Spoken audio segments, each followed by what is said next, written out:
રહ્યા છે કે જ્યાં ગોંડલ ચોકડી બ્રિજનો એક વિડીયો વાયરલ થયો છે। બ્રિજના જોઈન્ટની લોખંડની પટ્ટી તૂટીને અલગ થઈ ગઈ। તૂટેલી લોખંડની પટ્ટીને વાહનોની નુકસાન કરી શકે છે। બ્રિજની જાળવણીની જવાબદારી નેશનલ હાઈવે ઓથોરિટીની છે। તંત્રની બેદરકારીને કારણે અકસ્માત સર્જાવાની ભીતિ વાહન ચાલકે બ્રિજનો વિડીયો બનાવીને સોશિયલ મીડિયા પર વાયરલ કર્યો। લોખંડની પટ્ટી નુકસાન ન કરે તે માટે લાલ કપડું બાંધી વાહન ચાલકોને સાવચેત કરાયા।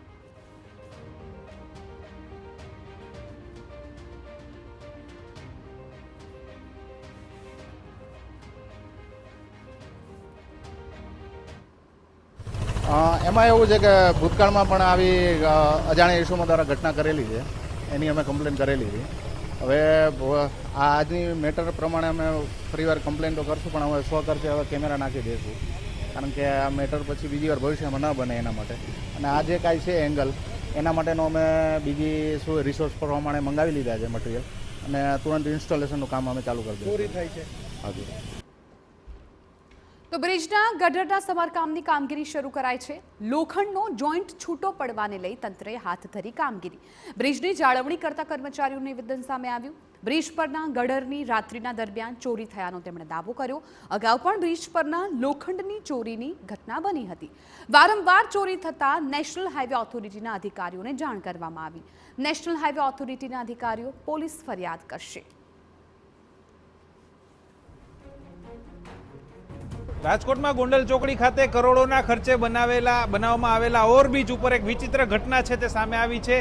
જે ઓવરબ્રિજની ઉપર જે બે પુલનું જોઈન્ટ જ્યાં કરવામાં આવતું હોય ત્યાંના લોખંડના ગડરો ચોરી થવાની ઘટના છે તે સામે આવી છે। આ દ્રશ્યો જોઈ શકાય છે કે એક વિડીયો છે તે વાયરલ થયો હતો। જાગૃત નાગરિક દ્વારા એક વિડીયો વાયરલ કરવામાં આવ્યો હતો, જેમાં આ જે બે પુલની વચ્ચેના જે જોઈન્ટના જે ગડર હોય તે ઉખડી ગયા હતા, કારણ કે એની ઉપરનું જે મેઇન લોખંડનો કટકો હતો તે વારંવાર ચોરી થઈ જવાની ઘટના સામે આવે છે ને તેમાં ક્યાંક ને ક્યાંક બે પુલ વચ્ચે જે જગ્યા છે તે પણ ખૂબ જ વધી ગઈ છે। સ્પષ્ટ રીતે નીચે પણ જોઈ શકાય છે ને ક્યાંક ને ક્યાંક અકસ્માતનો પણ આમાં ભય રહે છે।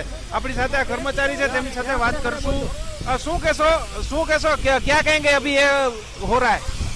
अब क्या करेंगे सर, काम चालू करवाना है इसका, बस। ये क्या हो क्या गया है इसका? मैं बोलते बोलते सर थक गया हूँ, मैं क्या बताऊँ। ये चोरी करके ले जाते तो हल्का फुल्का डैमेज था। ये पहली बार हुआ है या इससे पहले भी चोरी हो चुका है? चोरी तो 2-3 बार हो चुका है सर। पुलिस शिकायत हुई? हाँ, पुलिस कंप्लेन किए थे सर।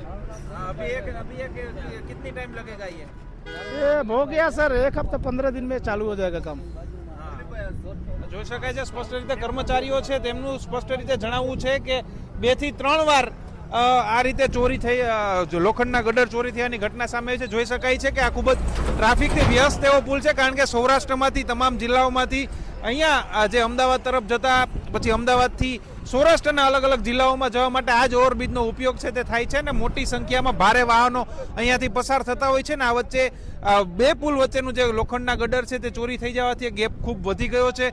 ગમે તેવો અકસ્માત થવાનો પણ ભય છે તે સતત છે તે રહેતો હોય છે ને આ પ્રકારે પોલીસમાં પણ 2 થી 3 વાર ફરિયાદ છે તે કર્યું આવવાનું કર્મચારીઓ દ્વારા કહેવામાં આવ્યું છે। તેમ છતાં આ ચોરો છે તે બેફામ બન્યા છે। આ વારંવાર આ ગડર છે તે ચોરી થઈ જવાની ઘટના બને છે। ક્યાંક ને ક્યાંક પોલીસના નાઇટ પેટ્રોલિંગ ઉપર પણ સવાલ થઈ રહ્યા છે। પોલીસે નાઇટ પેટ્રોલિંગ અહીંયા વધારવું પડશે તેવી પણ જરૂર છે તે લાગી રહી છે, કારણ કે આ પહેલા પણ આ પ્રકારની ચોરીઓ થઈ જવાની ઘટના છે સામે આવી છે। ચોરોમાં પણ કઈ પ્રકારની આ પ્રકારની ચોરીઓ કરવાનું પણ ચોર છે તે મુકતા નથી।